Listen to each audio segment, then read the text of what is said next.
At its peak in 1944, the US Air Force had 10,000 aeroplanes and 500,000 personnel stationed in Britain. In terms of men and machines, they were the largest combat air force in history. 50,000 of them died or were missing in action. 70,000 RAF personnel also died or were missing in action. This film is dedicated to all the men and women of the 8th US Air Force, the 9th US Air Force, and the Royal Air Force, who lost their lives in the Second World War.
In January 1933, Adolf Hitler became Chancellor of Germany, and within the space of a few short months had withdrawn from both the League of Nations and the Disarmament Conference. Meanwhile, in open defiance of the Versailles Treaty, he was rearming. Before long, he would announce the rebirth of the Luftwaffe and the creation of an army more than 500,000 strong. But while Western politicians tried to prevent a repetition of the events of 2 decades earlier, the transformation of the Royal Air Force had already begun.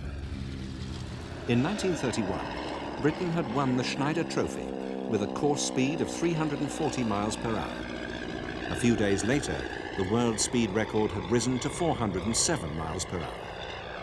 The days of the biplane fighter had gone for good. Clearly, a completely new type of fighter aircraft would be needed, and with it, a new type of armament.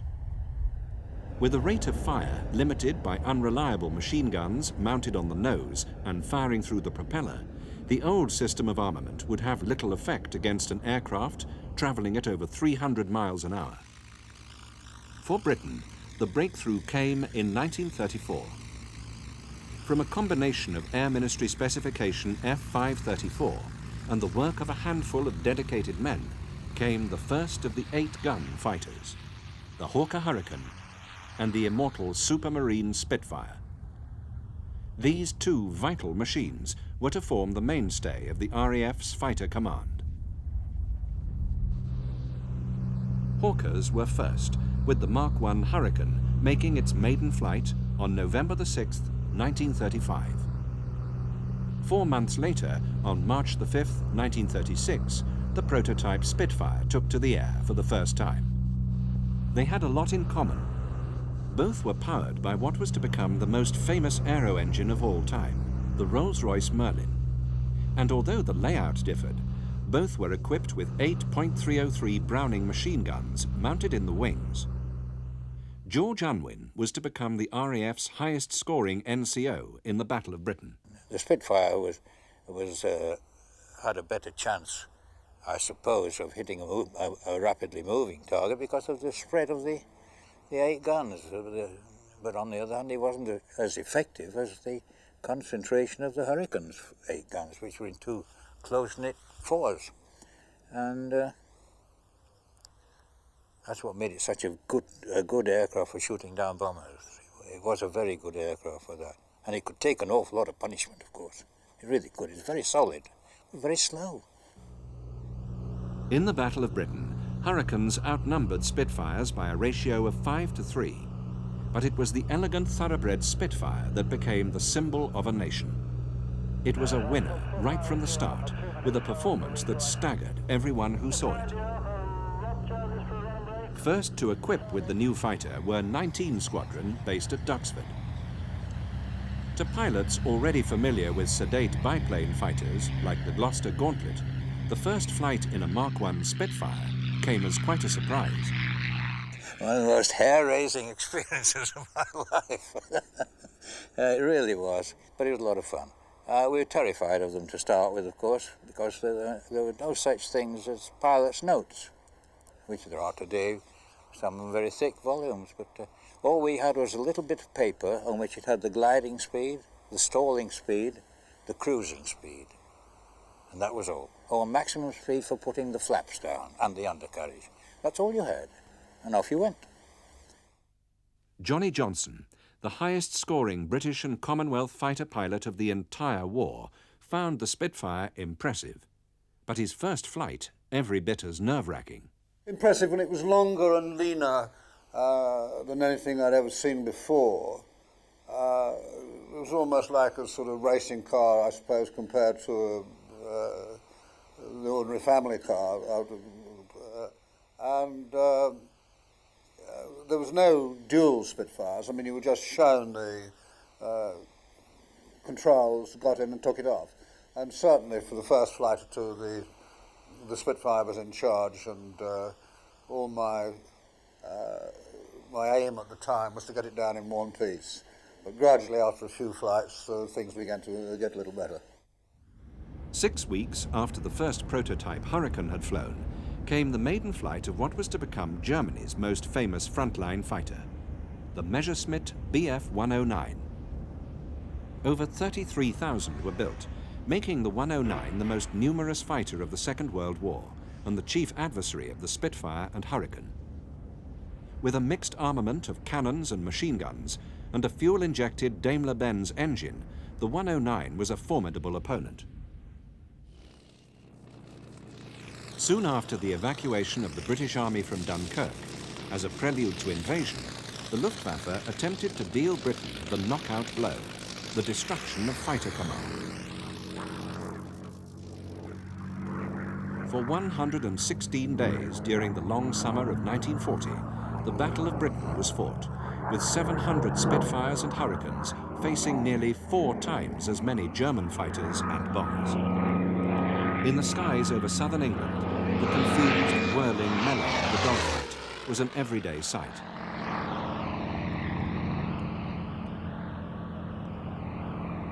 Normally, you got into a fight, you shot at somebody, and then you had to break off because someone might be coming at you, and very seldom did you finish up with the one you started with, and unless you got a direct hit on him to start with, in which case, in the case of a Messerschmitt, he would burst into flames immediately because the poor chap sat on his petrol tank. But whilst the 109 was superior to the Hurricane in almost every respect, the Spitfire was more than a match. Wherever possible, the Hurricanes would attack the bombers, while the Spitfires took on the German fighter escort. So, at the start of a dogfight, the Spitfires were usually at a height disadvantage to the 109s above them. But they had to come down. If they were going to defend their bombers, which they were supposed to, they had to come down. So once they got down to our height, then we had the advantage in our maneuverability. 109 pilots would try to evade the more agile Spitfires by going into a steep dive. The fuel injection of the Daimler-Benz gave them the advantage over the gravity-fed Merlins. But apart from that, there was no way in any other kind of feature that the 109 was better. And they knew it. They knew it. They really did. Once you got on their tail, they stuffed the nose down and went for home. They really did. But it wasn't always as simple. Flying an early Spitfire, P-9546, George Unwin was shot down by a Dornier bomber. I've been ashamed of it ever since.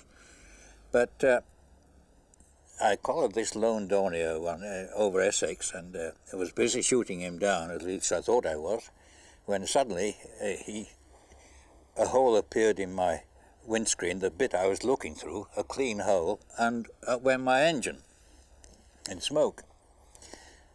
Well, I couldn't quite decide whether I was dead, hurt, or what, but the hole was right in front of my face. But the bullet had actually hit the bulletproof glass which the Spitfire carried in the front and had fallen at my feet.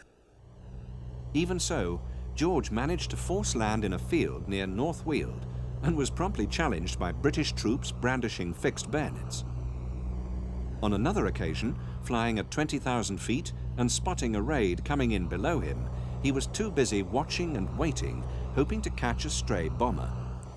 Well, what I forgot was, of course, they had an escort, and I flew smack into the middle of the escort, watching these people down there. I went into next minute there are Messerschmitts whizzing around me all over the place. Well, I did what anybody else would do. I just went into a steep turn and hoped for the best. And every time one flashed by, I fired at him, and I hit two, strangely enough. And then I went vertically down and headed for home. And I thought I was very grateful to, make it, but that was my own fault. I shouldn't have done that. As the battle developed, so too did the controversy over tactics. With fighter command divided geographically into 4 groups, it was on 11 Group in the south that the heaviest Luftwaffe attacks fell. Reliant on the newly developed radar system to provide enough time to scramble fighters, Air Vice Marshal Keith Park of 11 Group preferred to send small numbers of machines to intercept. In single squadron strength, they could be airborne very quickly, but were almost always heavily outnumbered by the bomber escort. Further north, in 12 Group, Douglas Bader of 242 Squadron and his group commander Lee Mallory both favored the big wing. With up to 5 squadrons or 60 fighters flying together as the Duxford wing, the odds would be reduced. The great tragedy, really, of those days was that Lee Mallory in 12 Group and Park down in 11 Group didn't get on with each other and were not really on speaking terms. And Park, it seemed to me, was always loath to use the big wings, either from Duxford or Wittering, or from even from 10 Group, where there were squadrons. And he always said that he didn't have the time because of the short radar warning and the distance across the Channel and the Pas-de-Calais. He didn't have the time to form his squadrons into big wings, but he did have the time to bring the Duxford wing down, or the Wittering wing, or the 10 Group wing, and I think he was very slow not to take advantage of those wings. So the answer really was there was scope for both the big wings and the little flexible formations, and Park didn't take advantage of the big wings. In September, the Duxford wing, with 5 squadrons, caught up with a formation of Dorniers, escorted by a mere 10 twin-engined Messerschmitt 110s. Bader went off with his 3 Hurricane squadrons, and this is the only time, I think, since Dunkirk, that Fighter Command Attack Number 1, as it was called pre-war, where formations attack formations without any interference, took place. And he just went in, and we were just sitting up in the grandstand watching these Hurricanes going in threes, knocking down these Heinkels. George and the other Spitfires watched until there were only a few bombers left before they too joined in and attacked the 110 escort. 24 Spitfires against 10 110s, it was just not on. I mean, we shot the lot down, and that was heaven. To outnumber the Germans, that was the only time I ever could see RAF outnumbering the Germans. 60 of us against no more than 40 of them, and 30 of them were bombers. But it really was, if it had all been like that, it would have been heaven. But the big wing wasn't the only cause of controversy. The standard pre-war tactics of the RAF called for fighters to fly in close formations in VICs of 3 aircraft. Used for real in 1940, it was vastly inferior to the battle-proven Luftwaffe tactic of loose formations of 4. Rather like the things we were outstretched hand, 2 and 2, flying in a loose sort of flexible formation with these 2 guarding the other 2 perhaps 400 yards apart. And they were far superior to us in our tight Vic formations, which was thought up by some non-flying fellow in the Air Minister somewhere, who reckoned that if you had 3 Spitfires, that was 24 guns, and you could keep them in the tightest of formation, attack a bomber force, then you'd have 24 guns aiming at the particular bomber and so on. But it was a lot of nonsense, really. And the people who thought up those tactics were responsible for a lot of young pilots who were lost in 1940. On the night of the 24th of August, German bombs fell on London for the first time since 1918. The following night, RAF Bomber Command retaliated with a raid on Berlin. As a result, on September the 7th, the Luftwaffe attacked with renewed vigour, but this time its sole objective was London. With the pressure taken off its airfields, Fighter Command was given a breathing space, and within a few weeks it had defeated and so demoralised the Luftwaffe that in the 48 hours following the 15th of September, Hitler had postponed the invasion of Britain indefinitely.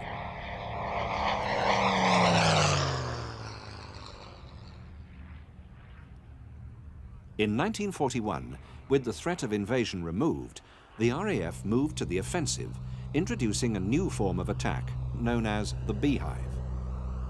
With a force of bombers acting as bait, Fighter Command hoped to draw the Luftwaffe into the jaws of a mass of British fighters. On a Beehive raid over France in August 1941, Johnny Johnson was flying as wingman in a Finger 4 with Cocky Dundas, Jeff West and Douglas Bader. In the ensuing dogfight, Johnson destroyed a 109, but it was to be the last of many flights with the already legendary Bader. Many of the younger pilots had learned the skills of combat under the instinctive leadership of Bader. Johnny Johnson. He was, as I say, quite fearless, and he didn't like the Germans, and he thought, you know, the more we could shoot down, the better it all was for everybody. And he had the tremendous ability to see the big picture in a dogfight and to hold the chaps together and to reform them after a dogfight and get on with whatever we started off to do. But Douglas he inspired people, and he was a great fighter leader. Douglas Bader had bailed out of his Spitfire near St. Omer. Without the use of his tin legs, he promptly became a prisoner of war and was eventually moved to the high-security camp Stalag Luft III. As the war years seemed to stretch ahead to infinity, so the benefit of advances in fighter technology swung from one side to the other. In 1940, the 109E was slightly superior to the Spitfire 1, and in 1941, the Spitfire 5, 1941 to the Spitfire 5 and the 109F were almost on equal terms, and then the Focke-Wulf 190 came along, which was far superior to the Spitfire 5, and then the Spitfire 9 came along in 1943, which was superior to anything the Germans had. So it fluctuated, you know, from year to year. And then, of course, the Germans produced the jet 262 in 1944, and we had nothing to compare with that at all. Introduced in 1942, the best variant of the redoubtable Messerschmitt was reckoned to be the 109G, the Gustav. With an uprated Daimler-Benz 605 engine, it became the most widely produced of them all. But the astounding development potential of the rival Spitfire enabled it to become the only Allied fighter to remain in continuous production throughout the whole of the Second World War. With over 20 different variants, and with engine power doubling from first to last, it was hardly surprising that its pilots should have their favourites. I've flown most of the Spitfires, right up to the 24. But the 2 was the perfect flying machine. It wasn't the best fighter because of its power and so on, but as a flying machine, it was undoubtedly the best. It really was. It was the perfect relationship between power and weight. It was a beautiful airplane, and it was, I flew it throughout the war of one mark or another. I mean, we finished up with the Mark 14 with the Griffon engine. But the 9 was the best, and I think it was almost a love affair. It was such a beautiful airplane if handled properly, and it would always turn inside would always turn inside any German airplane. And when we had the Spitfire 9, it was faster and higher than any German airplane. She was a lady of 9. Like the Gustav, the Mark IX had entered service in 1942. Transformed by the two-stage supercharged Merlin, it became the most widely used variant, representing nearly a third of all the Merlin-engined Spitfires produced. Apart from a slightly longer nose, it looked exactly the same as the vastly inferior Mark V, and any Focke-Wulf 190 pilot confusing the two paid a very heavy price.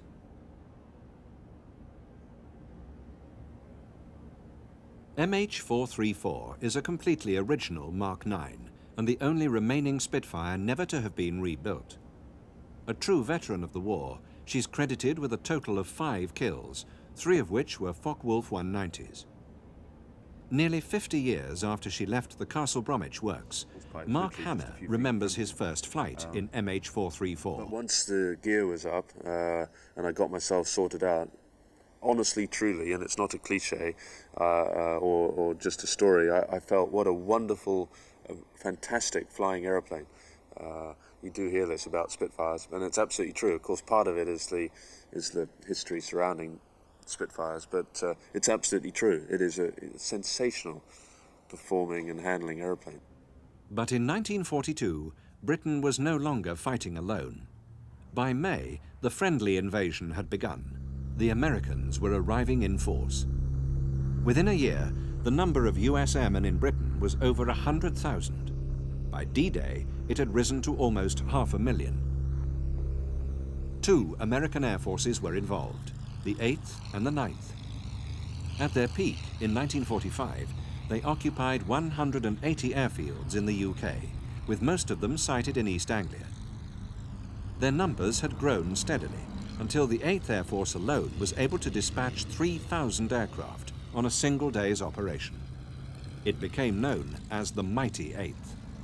With the 9th Air Force responsible for the support of ground forces, the primary role of the 8th was the strategic daylight bombardment of German-occupied Europe, operating alongside the nighttime bombing campaign of RAF Bomber Command. The Mighty 8th had 3 air divisions, each one an air force within an air force. At full strength, they amounted to 15 fighter groups, providing an escort to 41 groups of America's leading heavy bombers, the B-24 Liberator and the Boeing B-17 Flying Fortress. Although the more recently designed B-24 had a greater range and a bigger bomb-carrying capacity, it was the older B-17 that provided the backbone of the bomber force. The toughness of the heavily armed fortress inspired enormous confidence among its 10-man crews. Oh, a perfect dream. It was stable, it was airworthy, it was combat-worthy, it could receive the most terrible punishment, and still you had the confidence that you could bring it back. Oh, it was a beautiful airplane. They could take punishment like you wouldn't believe that. The day we got shot down in Germany, we got 3 direct hits with a 105mm gun. Right inboard engine was blown completely out of the mount. The left inboard was pulling about half power, full power in left outboard, about half power in the right outboard. That was it. One burst hit in the waist and one in the tail and took care of most of the people back there. We flew that thing for 450 miles.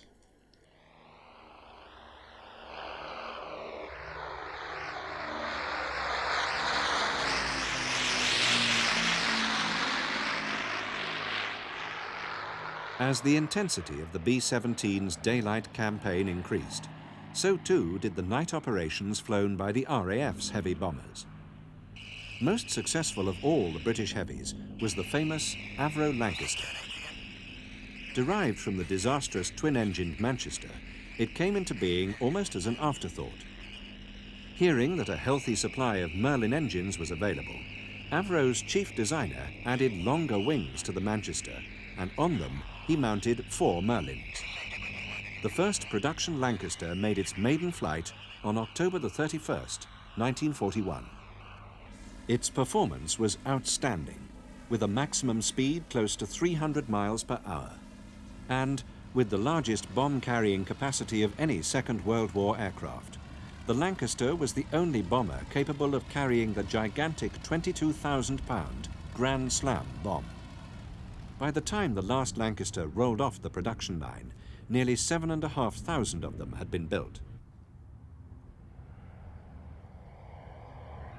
In the early days of the American bombing campaign, the combined firepower of a formation of B-17s was thought to be enough to defend them against the Luftwaffe's fighters. But as the campaign got underway, the strength of the German opposition caused heavy losses.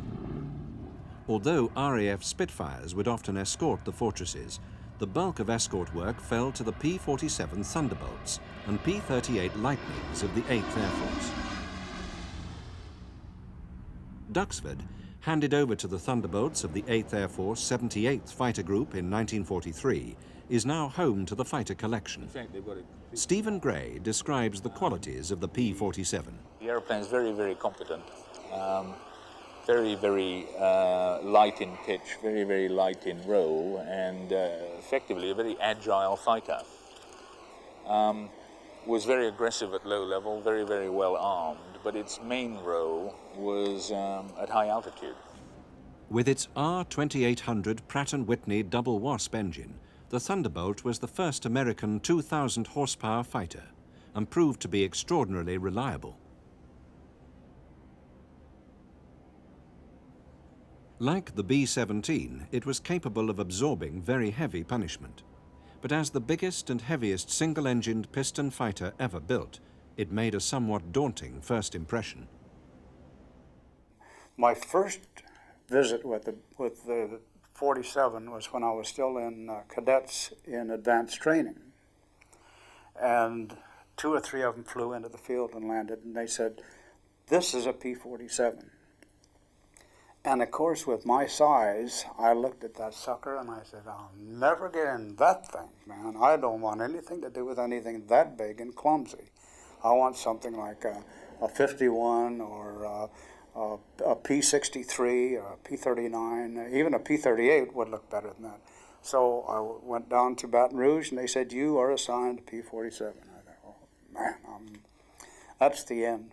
But I came to love the airplane. It really was such a tremendous airplane. Beautiful airplane. Inside, outside, I guess it looks, you know, kind of raunchy, but inside it's beautiful. Alongside the Thunderbolts of the mighty 8th was the unique Lockheed P-38 Lightning. The first production military aircraft to come from the California manufacturer, the P-38 incorporated a number of technical firsts. With a US Army design specification of 360 miles per hour, it was the first single-seat fighter to have twin engines, the first all-metal aeroplane, and the first fighter with a tricycle undercarriage and twin-boom configuration. In January 1939, the prototype had smashed the US transcontinental record, silencing the criticism of the Army experts who saw the layout as being far too vulnerable for a fighter. It then had a lot of teething troubles, wasn't very well liked by the RAF and never put into service. There's a long story behind that, I think. But in fact proved itself to be a very competent fighter in the European, Mediterranean and Pacific theaters. We've been flying ours only this season, and my experience tells me that it's a pretty competent airplane. And of course it has the unique advantage that if you lost an engine, you could still fly home. With a single Hispano cannon and 4 Browning machine guns mounted in the nose, a P-38 shot down a Focke-Wulf 200 only minutes after America entered the war. The Germans were to call it the Fork-tailed Devil. The first lightning ace was the intrepid Jack Ilfrey, Happy Jack. With a final score of 8 enemy aircraft destroyed in the air, Jack completed 2 full tours with a total of 528 combat hours in 142 missions. In a dogfight over Berlin in May 1944, he was credited with 2 Messerschmitt 109s. Even though one of them had collided with his P-38, tearing a 4.5-foot section off the right wing, Jack was still able to return to England. Out of a total of 10,000 P-38s built, the Fighter Collections machine, painted in Jack's colours, is the oldest of only 6 Lightnings still flying today. On his first tour, Jack had taken part in the invasion of North Africa, where another American aircraft wrought havoc among Rommel's desert armies, the Curtiss P40 Kitty Hawk. Last of a line of Curtiss fighters to be used by the RAF, the Kitty Hawk was highly underrated by historians. In fact, the only reason for that, in my opinion, was that it had a single-stage supercharged engine, rather like the early Spitfires. And if one had been obliged to fight with the early Spitfires through the entire war, maybe the Spitfire wouldn't have the reputation it has. But this aeroplane never changed its engine.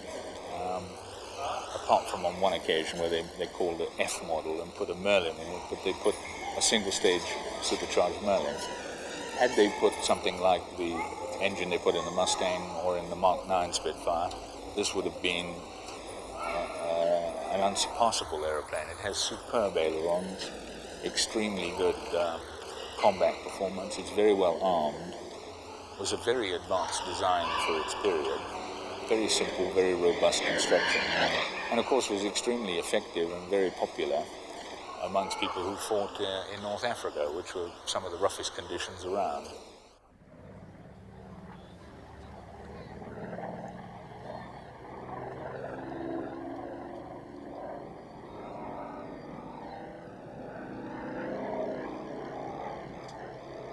In the Pacific War against the Japanese, the Americans were equipped with a progression of big fleet fighters, ranging from the Grumman F6F Hellcat to the mighty Chance-Vought Corsair.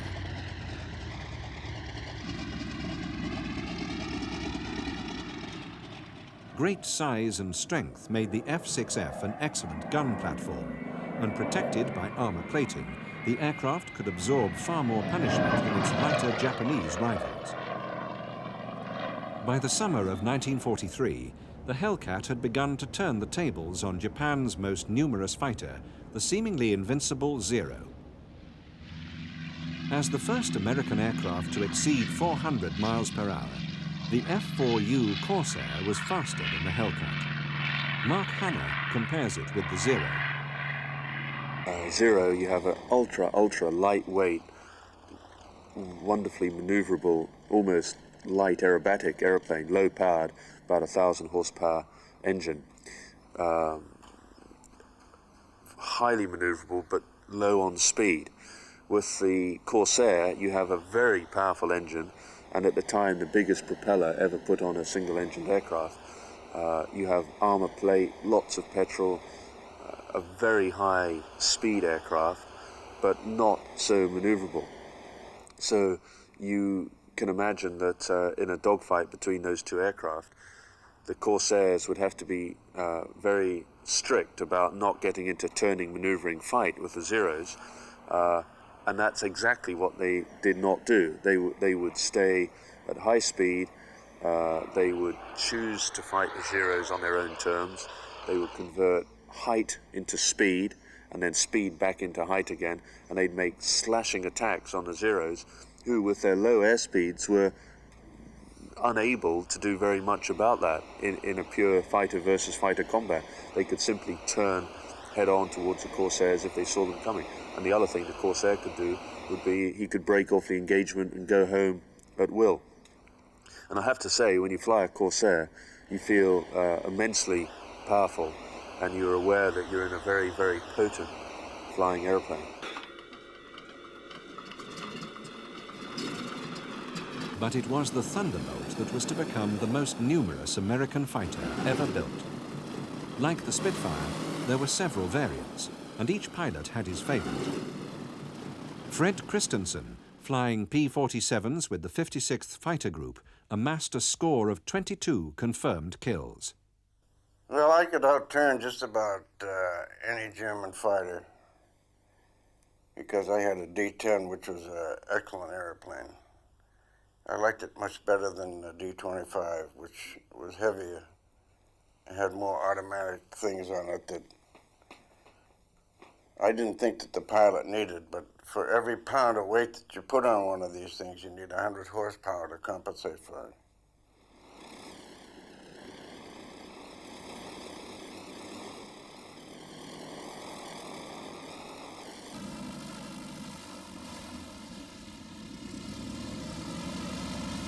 The sheer ruggedness of the huge Thunderbolt made it the ideal aircraft for ground attack missions. Then there was another one I was flying, Schilling's wing. We went into a little airfield, Gelsenhausen, and the group really performed an act on that one. We did a terrible thing there. We just really beat that aerodrome up. I think I destroyed 4 that day on the ground and damaged a bunch of others, that sort of thing. And then after we got through, the rest of the guys in our flight came in and shot. Then we jumped up to the top, and the next flight dropped down. Well, when we got through with that aerodrome, there was just about nothing left. There was a big black cloud of smoke coming off of it. That's all that was left. We chewed it all to pieces. But I remember that day. That was a good day. With most German airfields being heavily defended by anti-aircraft guns, the golden rule for pilots was never to turn and make a second pass. In an attack on St. Trond airfield to the east of Brussels, Charles was flying next to his CO, Bob Campbell. We made a pass on that aerodrome right down the runway, shooting everything we could hit. We got down to the end of this pass, and he turned around to come back. Well, that is an absolute no-no. I have no idea why Campbell did that, but he did. He turned around and came back. So I'm flying his wing, and we went right back down the runway again, and he got hit the runway and blew up right in front of me. So I flew right through him, you know. When I came off the other end of the runway, I pulled up, and I looked down, and here was a church and a graveyard down here. I can remember seeing that, you know, but that was it. And of course, I pulled up and joined up with the rest of them. But that was a real bad day. That was a real bad day for me. By the end of hostilities, 56th Fighter Group would be the highest scoring American unit in Europe, with over 1,000 enemy aircraft destroyed. Fred Christensen was meticulous, checking every round that went into his guns himself. After 5 kills, he obtained special permission to pinpoint the 8 50 caliber guns at 300 yards. Flying any closer to the target was a dangerous business.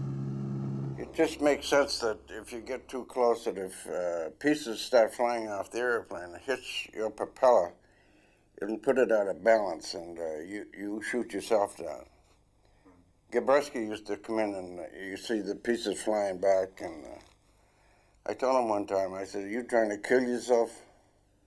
But Fred himself held an 8th Air Force record for shooting down 6 enemy aircraft in less than 2 minutes.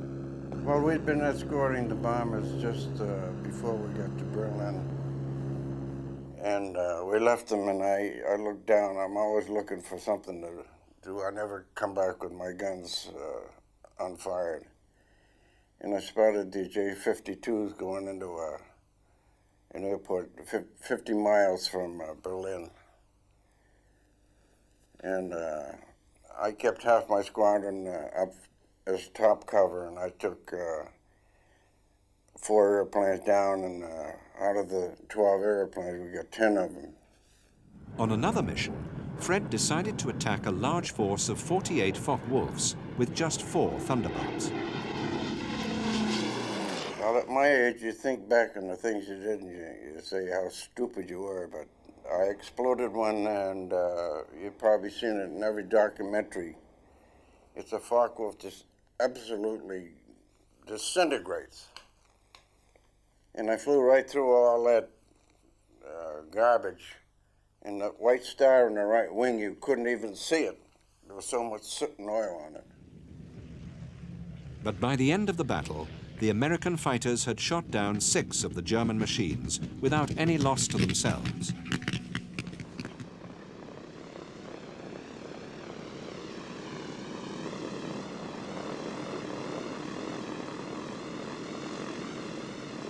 As the American daylight campaign progressed, the bombers of the mighty 8th were continually sent to targets deep within industrial Germany.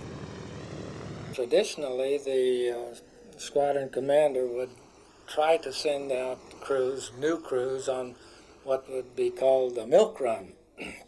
And my first mission drawn from that purpose and perspective was Durban, a synthetic oil refinery about 60 miles southwest of Berlin. While 9 of the group's 36 fortresses were being shot down, Ray's B-17 was attacked by a determined 109, setting fire to the radio room. On this, his first and last mission, the right waist gunner lost his arm, and with 2 more of the crew seriously wounded, the B-17 staggered back to its Framlingham base. When we arrived back at Framlingham, and the armorers and the people who patched up holes in the skin reported to me the next day that they had patched 480 holes in the sides of in the skin of the airplane that I was flying that day. Then, in the autumn of 1943, came the disastrous Regensburg and Schweinfurt raids. Well beyond the range of the American fighters, the unescorted bombers had to face the full fury of the Luftwaffe for 2 hours each way. 60 B-17s were lost on the first raid on August the 17th. Almost a month later, another 60 bombers failed to return from the second crippling raid. The names Regensburg and Schweinfurt became notorious. And I always remember meeting them after they came back from Schweinfurt, this ragged, majestic formation sort of fighting its way back, with burning fortresses on the ground, parachutes and so on and so forth. And I think they lost 20% out of that mission. Unescorted, the American heavies were at the mercy of swarms of Focke-Wulfs and Messerschmitts. The losses in men and machines were grievous. Then, at last, towards the end of 1943, came the aeroplane that was to reverse the situation completely, the North American Mustang P-51B.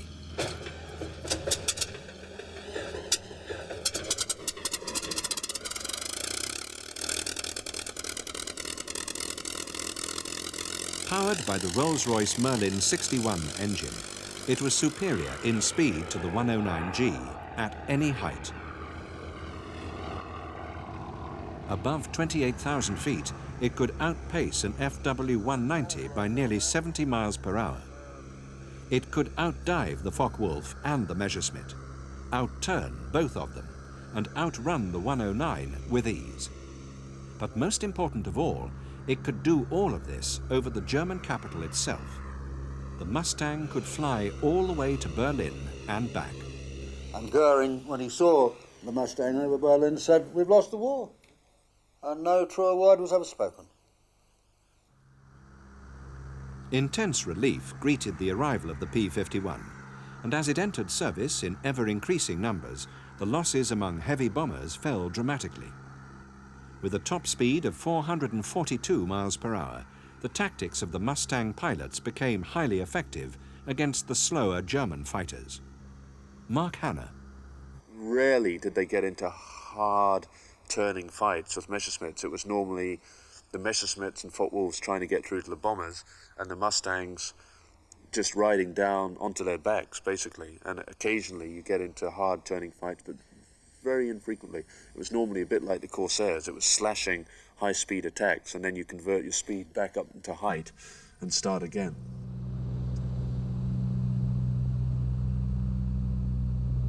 Before long, the Mustang had won the battle for air superiority over Germany, almost single-handed. With reduced fighter opposition, the scale of the bombing increased to gargantuan proportions. Sometimes the entire 8th US bomber force would assemble together. Yes, there were several occasions that the entire 8th Air Force went on the same mission. And I'm informed, and I believe that I'm correct in saying that when all 3 air divisions were on the same mission, the bomber stream of aircraft from nose to tail was 75 miles long.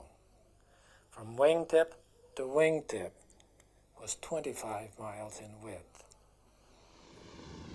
But as the threat from the Luftwaffe fighters diminished, there remained the ever-present danger of flak. Jim Keelan was shot down 4 times by anti-aircraft fire. when you got on your bomber on your final run, when you're locked in, you no place else to go. They would just fire up and make it more like, instead of carpet, I would think curtain. And just make a curtain in front of you, and you had to fly through it. That was always probably about the scariest part of a mission. Because you knew it was out there. As long as it was black, there was no problem. When you saw red, and you knew that was right, it was real close.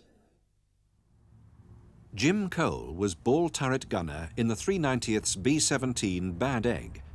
Over Dusseldorf, they lost 8 planes from a single squadron.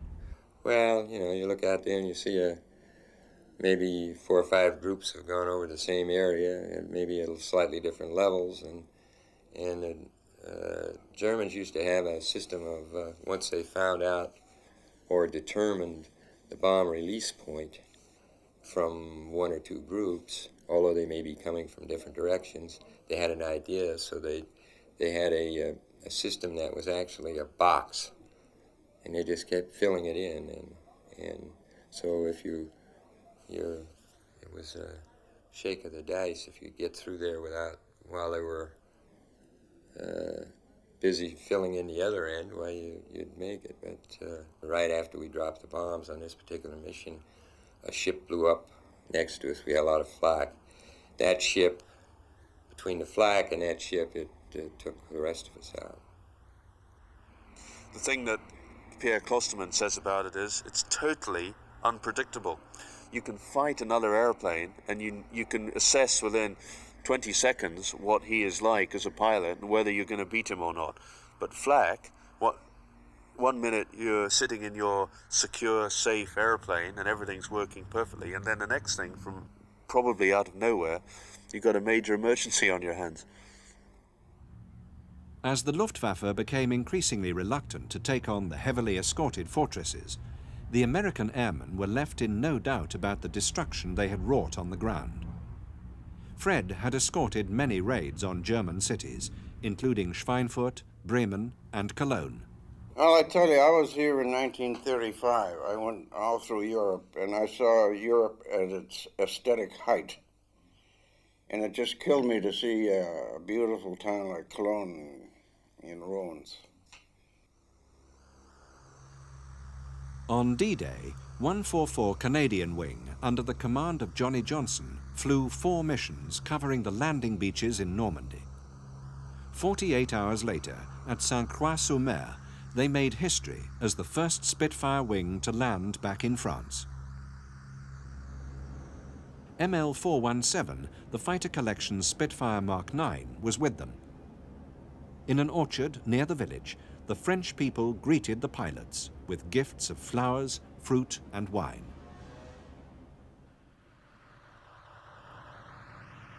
Within a few weeks, the German 7th Army had been drawn into a trap so deadly that no one who had witnessed the ensuing destruction would ever forget it.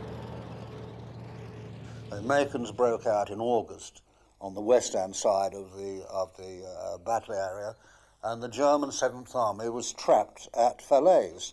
And it was then that the tactical air power came into its own, the Spitfires and the Typhoons, and decimated an army. And the Battle of Normandy was really won by the tactical air forces, not the army. It was won by the tactical air forces, just as Desert Storm was won by the tactical air forces, by tactical air power, and not the army. For the Germans, what became known as the Falaise Gap had been a catastrophe. 60,000 men were either killed or taken prisoner. Over 2,000 tanks and guns were lost. Since D-Day, the total German losses on all fronts were of epic proportions. Over 600,000 men. Between D-Day and the end of August, the Allied air forces had flown nearly 500,000 sorties, allowing over 2 million troops to land in Europe. With Paris liberated on the 25th of August, the Allies began the long advance to the Rhine. But on the 17th of September came the disastrous airborne assault at Arnhem. For the 56th Fighter Group, it was the worst day of the war. Given the job of flak busting, 16 of the group's 39 Thunderbolts were shot down. 8 pilots came down in Allied-held territory. Charles Rotzler, was one of them. It had a lot of holes, big holes in the wings and big holes in the flaps and in the fuselage and everything, but they just got the one crucial cylinder, the one on the bottom. It blew the thing completely off, and my engine just froze up. And we lost, on that particular day, our group lost 16 airplanes. And there were, I guess, 5 or 6 people that didn't come back. We got shot up real bad those days. They were pretty rough. But for the fighter pilots and the bomber crews, the war had its lighter moments. One of our favorite gags was to pick up a bomber that was flying along at about 10, 12,000 feet near the clouds. Clouds, you know, flat on the bottom quite often. And pick up one of those guys that was just cruising maybe from one base to another or something. And just duck up into a cloud, you know, to hide from him, and then get on and drop down again and line him up, you know, and get ready to make a pass on him, and then pull back up into the clouds, and then just come down real fast right on his tail and pull up in front of him. See, well, they give him such a shot of prop wash, it'd knock everybody out of their seats. I remember flying alongside one day, and these guys were shaking their fist at me. They started throwing oranges at me. We always had the old story of little friend and big friend. Fighter would come up, you know, do a wing over, flip, whatever, and say, big fighter and friend, can you do that? And we say, no. We'd reach over and cut an engine and say, little friend, can you do that? No, the fighters were great. Loved them. Before long, the Allies had gained control of the skies over occupied Europe, and the defeat of Nazi Germany was inevitable. As they continued on their 8-month advance to Berlin, many more Allied fighter pilots would become casualties. But it was a great experience, trekking through Europe, buccaneering, nomadic sort of life in your tents, marvellous chaps with you, all your own ground crew, all together, one big team, and finishing the job off. Marvellous experience. Most marvellous experience I've ever had. So, with the war over and half a century elapsed, the days of the piston-engined fighter have long gone. Why then should a small band of men put so much effort into keeping alive the very few survivors? What drives me personally is a desire to own and fly and just be involved with these wonderful old fighter airplanes. It's as simple as that, really. It's just an obsessional thing for me and for my father.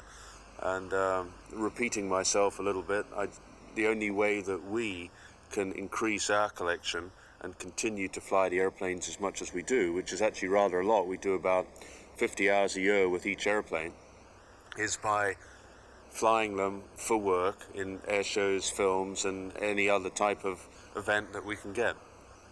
One tends to think that in collecting World War II airplanes, one is glorifying war in some way. And in fact, they are probably the last gladiatorial steeds, where you went out and actually looked into the opposition's eyes, as opposed to being over the horizon someplace and throwing a missile.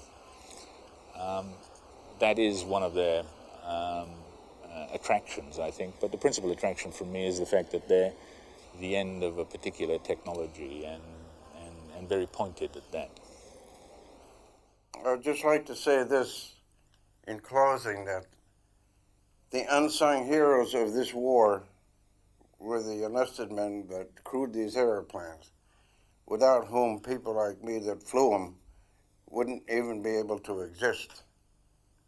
And let's give them the credit that they deserve.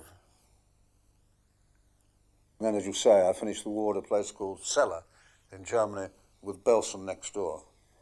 And we didn't know what Belsen was till we smelt it.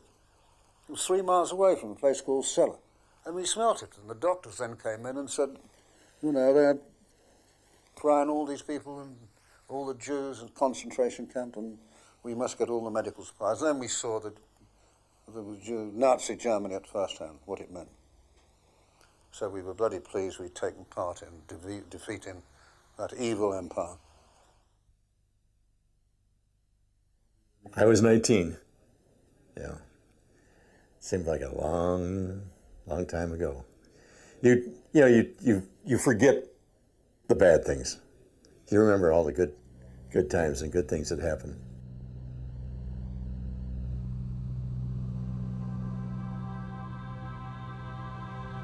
The squadrons thundered off the ground tirelessly. Off they pelted, those glorious, radiant boys. We were with them in sound and spirit, but that feeling of lead in the stomach when they failed to return was all too familiar. There were so many, and all of them so young, and such a wicked, wicked waste. I mourned them then, now, and forever.